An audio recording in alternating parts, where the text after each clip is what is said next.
don't know if it's just me, but I really don't like the dating culture in our generation. Sometimes I feel like healthy relationships in our generation don't really exist anymore. I don't see many people talking about the ending of a healthy relationship, an ending where there was no lying, no cheating, no toxicity, and no tumultuous ups and downs. You can only imagine the surprise on my face when I came to the conclusion and the realization that relationships are supposed to be boring. The reason why you don't hear about healthy relationships anymore is because people in healthy relationships are too busy living them, not proving them.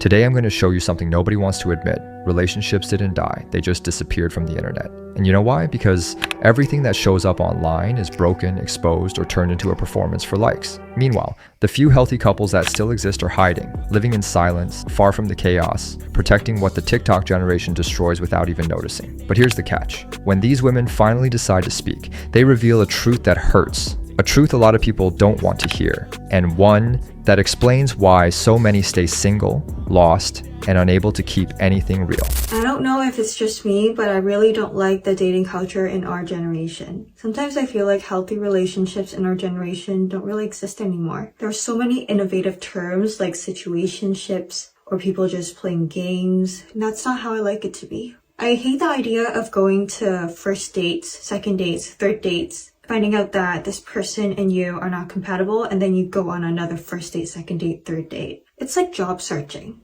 You're putting lots of filters and checklists for the person you're looking towards to, instead of how they make you feel. My idea of how relationships develop is still starting as friends, getting to know each other as a person. The slower things take, the better it is in the long term. She feels the weight of a disposable dating culture, where everything becomes a game, a performance, or a comparison. And most of it starts online. People showing their best moments, exaggerating qualities, hiding flaws, creating unrealistic expectations. Indirectly, she proves the point. Real relationships don't survive when they're lived for public approval. A man with traditional values would say, stop searching everywhere and start building with a real person in the real world. Rushing, filters, superficiality, and constant exposure make every beginning empty. Deep bonds require time, silence, presence, not digital validation. The reason why you don't hear about healthy relationships anymore is because of the fact that those of us in healthy relationships ain't got shit to say to y'all. Because anytime we tell you what we do for our husband or what our husband does for us, y'all look for any reason to try to come up with some type of excuse or some type of narrative that we're being controlled or that we're not really happy or I would never do that. Is exactly why your miserable ass is still single, and exactly why no matter who you try to date or what you try to date, you still end up unhappy because you have this long list of what you feel like is supposed to come from a relationship, yet you don't want to be able to, like, you just want to be on the receiving end. Relationships are give and take. I can't remember the last time that I did laundry. But I will be out here taking the trash out because I don't give a fuck. I would rather take the trash out than to be downstairs doing laundry. I don't want to. I don't like laundry. But if I tell y'all, oh, yeah, I take the trash out. What? You take the trash out? You're a woman. You shouldn't be taking out the trash. That's a man's job. Your man does the laundry? You should be doing that. You're the woman. Like, when it comes to a healthy relationship, there is no gender roles. I do what I want to do and he does what he wants to do. And it ends up working out together because I do. And it just so happens that what he doesn't like to do, I don't mind doing. And what he doesn't like to do, what I don't like to do, he doesn't mind doing.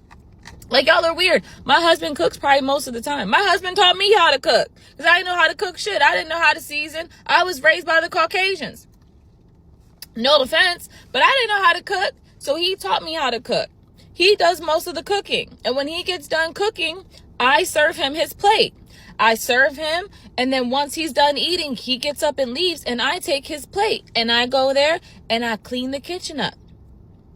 Like, the reason why we don't be talking about how good our relationship is or how healthy it is because y'all's little toxic asses be coming in there trying to say something crazy. Yet y'all are the single ones. Make that make sense. She's saying an uncomfortable truth. A healthy relationship doesn't need an audience, but she also falls into the modern trap of turning her domestic routine into internet content. A traditional man sees this and thinks, if things work between you two, great, but why bring it to the online courtroom? The internet has zero respect for context, reality, or the intimacy of a couple, and when you open your home to millions, you also invite opinions that should never enter your house. The truth is simple. When a couple lives for themselves, not to prove anything to strangers, they find peace. The more you expose your relationship, the more you attract miserable people projecting their frustrations. And no marriage survives under spotlights that never turn off. I don't see many people talking about the ending of a healthy relationship, an ending where there was no lying, no cheating, no toxicity, and no tumultuous ups and downs. Because the ending of a healthy relationship where two people just end it because they either grow apart or they need time to figure out who they are individually fucking hurts. It brings about endless feelings of uncertainty and confusion as to why things unfolded the way that they did, as well as endless feelings of anxiety and grief about what could have been. Sometimes the ending of a healthy relationship can lead to deeper pain because the reason for the ending can seem illogical in the moment, especially when things seem so good on paper. But I can honestly say, now that I'm almost a year out, that leaving my happy, healthy 8-year relationship was one of the best decisions I ever made. We had the most open and honest communication. We felt safe and comfortable with one another. We had fun together. We had similar interests, and all of our friends and family loved and supported us together as a couple. But I always felt that there was something off, that I wasn't living up to my fullest potential by staying with him. And for so many years, I ignored this quiet, subtle voice within me because it seemed illogical to leave when everything was so good. But as time progressed and I continued working on myself and healing myself, I came to a point where I had to make a really hard decision. Probably the hardest decision that I've ever had to make in my life up until this point.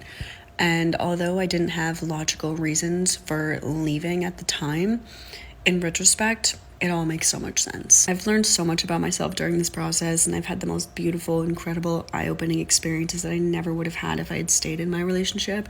And for that, I'm so grateful, because the meaning of life is to experience life. And the experience of my breakup taught me that. It taught me how to be grateful for the love that I shared with my partner. But it also taught me that people do come into your life for a reason, a season, or a lifetime, and that we need to learn to be okay with letting go of things when they reach their expiration date, knowing that we got the experience we need from them, and it's okay for us to move forward and have new experiences. So if you're going through something similar and you're going through the ending of a healthy relationship and you feel confused or lost or like none of it makes sense, trust me, it will make sense in time. Lean into this experience with an open heart and an open mind, and just enjoy the journey and enjoy this chapter of getting to know yourself on a deeper level, and trust the process. Her story shows exactly why people shouldn't overshare. They show the pain, but never the responsibility. She says she had a healthy relationship, no cheating, no drama, real partnership, but left because she felt she could be more.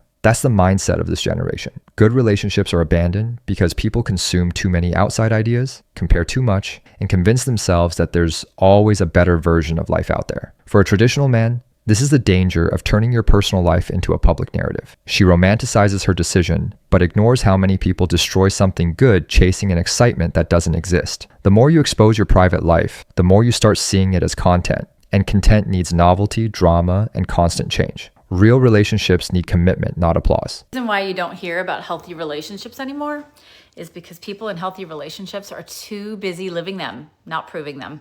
When you're actually in something secure and connected, you're not screenshotting every argument or making TikToks about how bare minimum your partner is. You're not asking the world about what this text means. You're doing the small, boring, beautiful things that actually make love last. You know, checking in after a hard day, or saying things like, hey, that came out wrong. Can we start over? Or giving each other space and not making it a big deal. But every time someone shares that kind of love online, most of the times people jump in like it must be fake, or you're being love bombed, or wait till the mask falls off. No, I see this in my psychotherapy practice all the time. It's just two people who've done the work. Maybe they know how to repair instead of retaliate. Maybe they've learned how to calm their nervous systems instead of attacking each other's. That's the part nobody sees because it's not flashy. Healthy relationships don't trend. They're built in private moments of accountability, softness, and safety, and they're built in my office. So yeah, that's why you don't hear much about them, but they exist quietly, steadily, and full of tenderness. And if you're ready to learn what that actually looks like in your relationship, go take my free attachment quiz. The link's in the bio. She understands something important. Solid relationships are discreet. A traditional man doesn't need his partner broadcasting every argument, every makeup, or every tiny moment. The internet turned love into a show, and most people post to impress, not to live. What's intimate gets stronger in silence, not on the feed. When she says healthy couples are too busy being healthy to post, she nails it. The internet loves calling everything toxic, fake, or love bombing. That's why mature relationships must be protected. The outside world always destroys the inside when there's too much exposure. You can only imagine the surprise on my face when I came to the conclusion and the realization that relationships are supposed to be boring. They're supposed to be boring.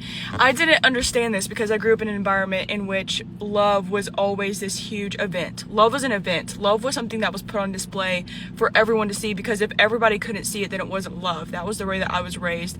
I was raised to see that love was spending money, and it was showing the world that you love the person, but not showing the person that you love them. That's what it was. And so whenever I finally realized, oh my gosh, healthy relationships are boring. Healthy relationships are the mundane, intimate things about yourself. Whenever somebody asks you, how did you sleep last night? Do you know how kind and selfless that is? And it seems so small and minuscule, but who do you ask, how did you sleep last night? Unless you genuinely care. For someone to ask that and then genuinely care, for somebody to ask you, did you drink water today? Or how can I pray for you? The little things that people don't see, that's love. The little things like remembering what somebody's favorite drink is and then getting that for them. I honestly, love languages. I think that love language, I don't believe people actually have a specific one. I think that with the right person, it's everything. Because I think that the right person will love you the right way. Do I think that you have things that mean more to you? Yes. But I think that love language, I think that it can be everything. So for me, I don't like receiving gifts, just because, again, as a child, I was shown that love was only shown through buying things, that you could only be loved through spending money. And to me, I know that time is something that you can't get back. You can get as much money as you want, but you can never get time back. So my love language is quality time. But if somebody sits there and knows I like something, so say somebody found me the Ultimate Sin vinyl from Ozzy Osbourne, and they know that I've been searching for that vinyl for months, that's an intentional gift. But it's also because the person knows me. It won't be, online. It won't be as cool as a freaking, I don't know, a Louis Vuitton bag. I don't like Louis Vuitton bags. I don't want a bag. Give me the vinyl. But real love isn't supposed to be constantly enticing and all these things. It's supposed to be steady and consistent and reliable and loyal and innocent, okay? That doesn't mean that it can't be fun. Love is fun. Boring in the mundane can be fun. It's whenever you find the beauty in the mundane. Genuinely over the past year, I've had to learn, even with my friendships, that love and relationships isn't supposed to be exciting. It's supposed to be reliable. Relationships aren't supposed to be constantly stimulating. They're supposed to be consistent. And so whenever you are able to finally come to that realization, I think that's one of the big reasons our generation struggles so much with commitment, because as soon as it becomes less exciting, they want something new. That's whenever the relationship is good, is when it's not exciting.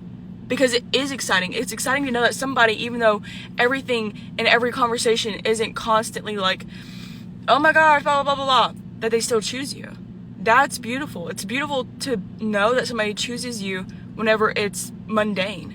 Because being wanted when it's mundane and when it's no longer fireworks and rainbows, that's beautiful. It's beautiful to be loved intentionally and softly and gently. Real love is boring, but boring is beautiful. Anyways, I love you so much, and I hope you have a great day. Bye! She speaks a powerful truth. Real love is built in silence, routine, and simplicity. But ironically, she has to say this on the internet to thousands of strangers. This generation thinks a relationship only counts if it's seen, liked, and posted. But oversharing turns emotions into performance, and performance kills authenticity. Her line about love being boring but beautiful is perfect. The problem is that many women only learn this after years of online romanticizing. And once they expose their relationships, they start listening to advice from frustrated people who sabotage their happiness. Mature couples know what's valuable grows far away from the spotlight. The internet doesn't strengthen relationships, and it wears them down.